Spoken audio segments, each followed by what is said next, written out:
So we got my mother-in-law's Hyundai Accent here, and you can see, ignore those gunshots in the back, the gun club's open. It's on a Saturday and they're always out there doing stuff on Saturdays. But you can see it, hear it kind of chug a little bit. It's not as bad as it was when I picked it up from her. She's about half an hour away from me, so it, it's had a nice time to warm up.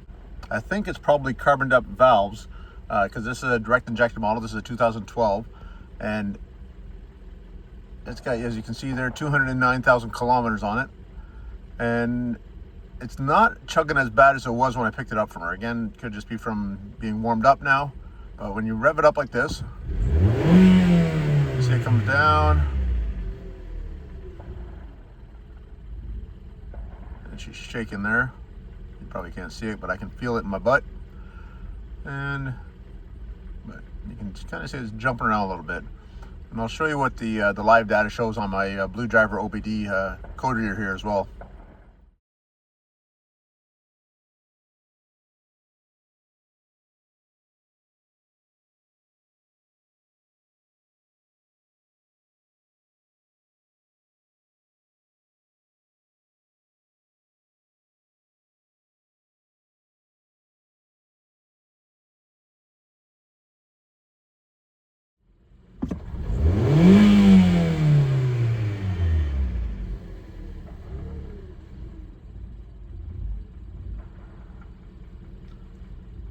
Yeah, she's definitely not happy when you do that. She's jumping around a little bit.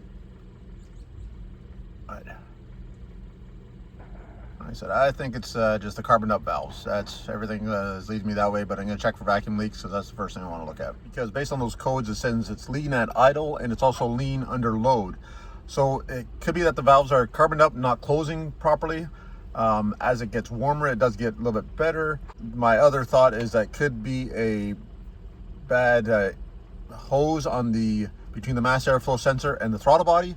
This is an electronic throttle body as well as direct injected. So we're going to check for any leaks in the intake hose system there, make sure we don't have any leaks.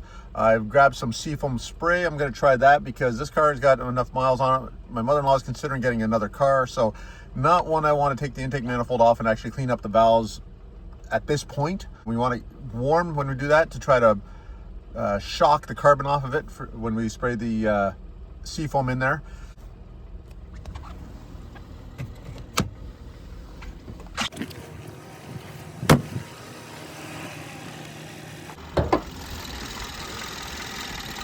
Got these ones with the prop rod right up here. There we go.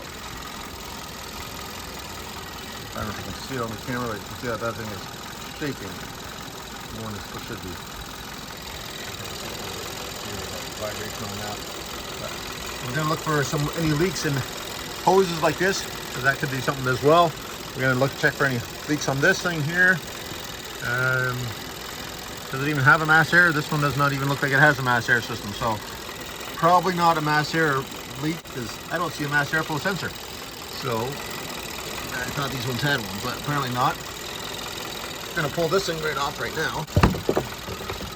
And if you saw my video on my wife's Kia, you know my hatred for covers. Those are wondering, it did just have a new oxygen sensor put in it. That was due for one anyways, but that was the first thing we did when it started acting up. It was done by a shop that I'm familiar with, so they did it for my mother-in-law, closer to where she lives. But that has helped the problem, but it has not completely fixed it. Runs good, otherwise it's just that idle, it's not running so hot. So my other fear is that she might have a vacuum leak coming from the evap system. The evap system's got the purge and vent solenoids that recirculate fumes from the gas tank back into the engine. I don't know if you saw in the codes I put up there, she does have an evap code that's not been diagnosed, so could be just a vacuum leak from that as well causing the problem.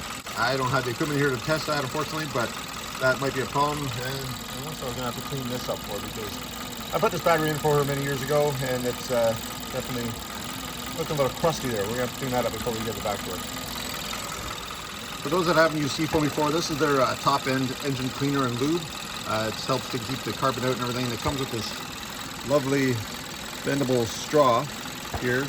and you spray it into your engine, and while it's running, you can spray it through a vacuum line. I might try to spray it through one of these, but because it's an electronic throttle body, I might actually see if I can get a longer piece of hose and be able to, so I can control the throttle from inside the car.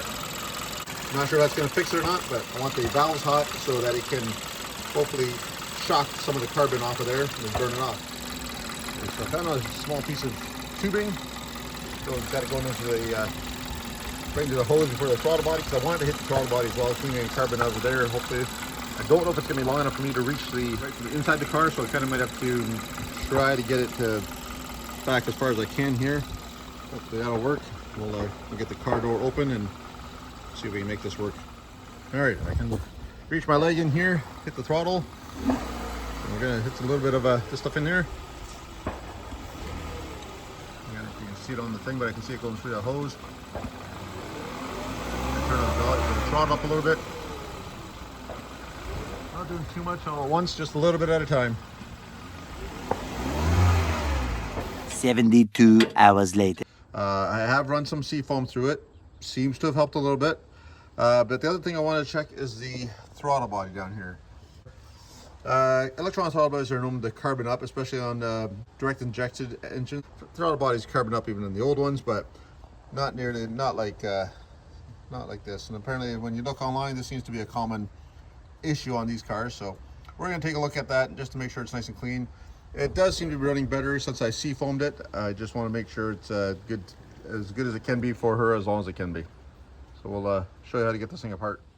So the first thing we're going to do is undo our clips on the air filter. Nice clean air filter in there. And we're going to take this hose that runs for your PCV over to the top of the valve cover there. We're going to take just pull that off. You stay right on there. It doesn't need to go anywhere. And then we're going to take 10 mil socket, undo, and maybe loosen up that air hose, and hopefully this comes off. Oops, almost dropped the camera. Hopefully this comes off fairly easily, as there should be all there is to it. And there we go, just like that. You can see I've been the SeaFoam was spraying in there, a little bit wet in there still. And you can see it's wet in there from where I sprayed in SeaFoam. But we'll get that cleaned up. I'm guessing it's probably 4 10 mil bolts on the throttle body. Just like the Kia, if you watch my Kia video with the spark plugs, it does have coolant lines running to this, and of course this thing is hot because I just had it running. So I don't want to undo those coolant lines, just like I said in my Kia spark plug video. So I'm going to undo the bolts, but I'm going to just kind of flop it over a little bit.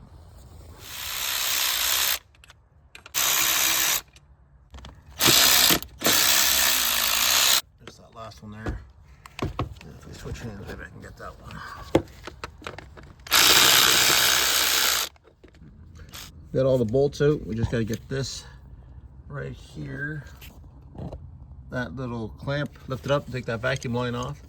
See if I can do it like this. I can show you what I'm talking about. Just give it a squeeze, give it a twist and shout, lift it up a little bit. And we're just gonna crack that line off of there, and we should be able to, you can already see the gasket, throttle body gasket behind there, because that throttle body is all loose. And we'll see what it looks like on the back side of this thing. Now that you got that hose taken off, take a look here. It really doesn't look that bad. That plate looks really nice. Like I said, I have done a couple of SeaFoam treatments on this thing, so that might have helped it already.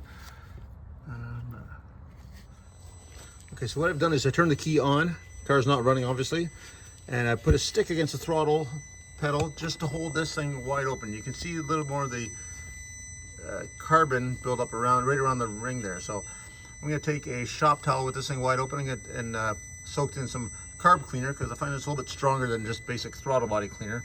And we're going to try to clean that up just to make sure there's no sticky, no funny business going on there. Make sure it works flawlessly for her. So using a nylon brush soaked in that carb cleaner, just trying to get all the stuff out there. Not trying to make sure it's not too aggressive, make sure it's not too abrasive. I don't want to wreck the edges of the throttle body, but I want to get all that carbon buildup out of there. So see a little bit of it there. Take that carb cleaner, we're going to spray it out a little bit. Definitely way better than it was. See if we can get as much out as possible. I want it to be nothing that it can get hung up on, no carbon buildup that I can get stuck, because that's where these throttle bodies, electronic throttle bodies, you can't feel them like you could with the old ones with your foot. So you can't feel that it's sticking. And then it's also used as the idle air control valve instead of like the old IAC valves that we used to have. So when it has a sticking problem, it causes funny idles. It's looking better. And ideally, it would be, take off the coolant lines and take this out and clean it up better that way. Yeah, but this is, again, work with what I got here. I still see a little bit in there. Right around the edge of the throttle plate, that's where it's usually the worst, and that's where it causes the sticking issues, or some of them. You don't want to use a throttle body or carb cleaner on a fuel injected car where you're actually running it through the engine. It is not catalytic or oxygen sensor safe. So I use it for this one. I'm just working where it's not going to be running through the engine, because I just find it does a little bit better job.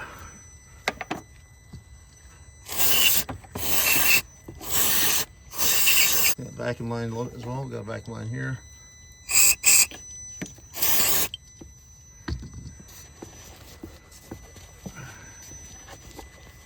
It's looking way better already. You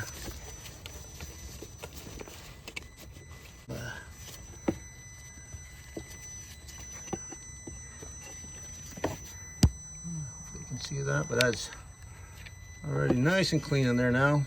Not 100%, but should be good. We will go turn off the key and we'll start reassembly. And before we reassemble, you always want to make sure that this gasket down here is it all seated properly. Still looks good. Right down in here, if you can see that. Again, it's just a rubber gasket. It should be easily stay in place. It should be good. But you just make sure you're cleaning your mating surface back on the back of the throttle body back here is looking good, and that this rubber seal is still good, because again, all that's passing through is air at this level. Again, being direct injected, the fuel injectors are right in the cylinder head on this one, so literally just air falling through the throttle body, through the intake manifold into the ports. So make sure everything is airtight and you're good to go. Just 4 10mm bolts back in the appropriate holes. Looks like they're all the same length, so it doesn't really matter which way they go back on. Any vacuum lines that you do take off during this process, make sure you check them for leaks as well, because nothing worse than chasing vacuum leaks. Well, there's probably worse things, but they can be frustrating. We'll just say that.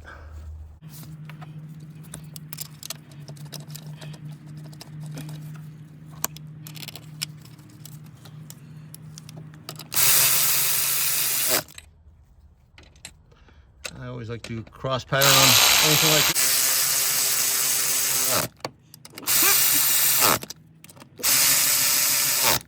Doesn't need any crazy torque on these things. It's just like I said, just the throttle body, just a gasket. I'm going to tighten it up with the 1/4 inch one, but even my Walmart special impact gun there does only 40 foot-pounds, so it's probably good just the way it is.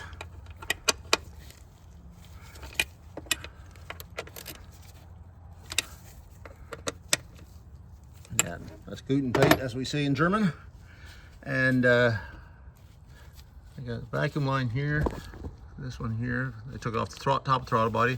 Hose looks good. It was checking for any cracks or leaks, but I don't see anything there, so we should be good that way.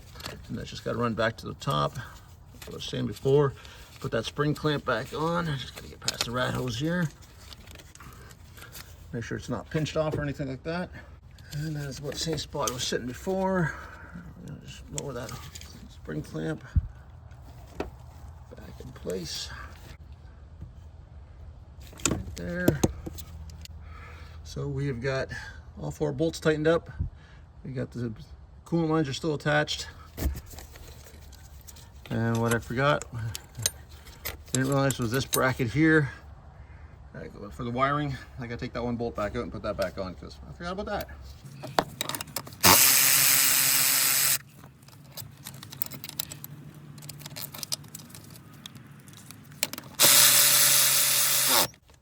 Easy enough. Now put the air box back on, and let's see how she runs.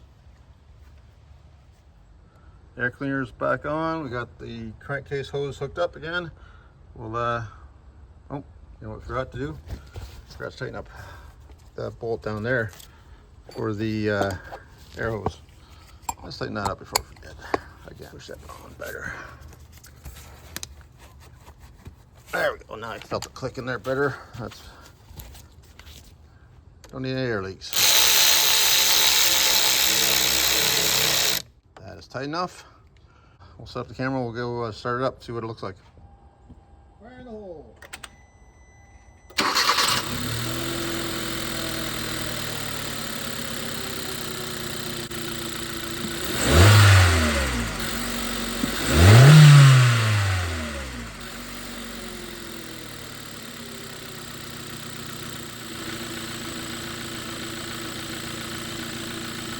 Well, I think that looks better. Before you could see the engine shaking a lot. Before just you can still see a little bit now. And that is how you clean a throttle body on a 2012 Hyundai Accent 1.6 liter. Hope you liked it. Hope it helps you. If you have any comments or complaints or anything I did wrong, let me know in the comments. Idle's nice and smooth now. So I just got back from taking it for a nice drive, and even at the stop lights and everything, you would not even know this thing was running. It is rock solid idle now. It is not shaking at all. I'm in drive right now. Of course, I had to go get my Tim Hortons coffee there. And but yeah, she is perfectly smooth. We'll put it in the park. I would say between the SeaFoam and the throttle body cleaning, I'd say we've got it running way better. I'm gonna hook up the code reader, see what that engine light is still on for, see make sure it's nothing serious. I know she did have an evap code on here before, but again, for almost 210,000 kilometers, should get her another couple of years out of this thing, hopefully. Thanks for watching, guys. We'll see you on the next one. See ya. Bye-bye.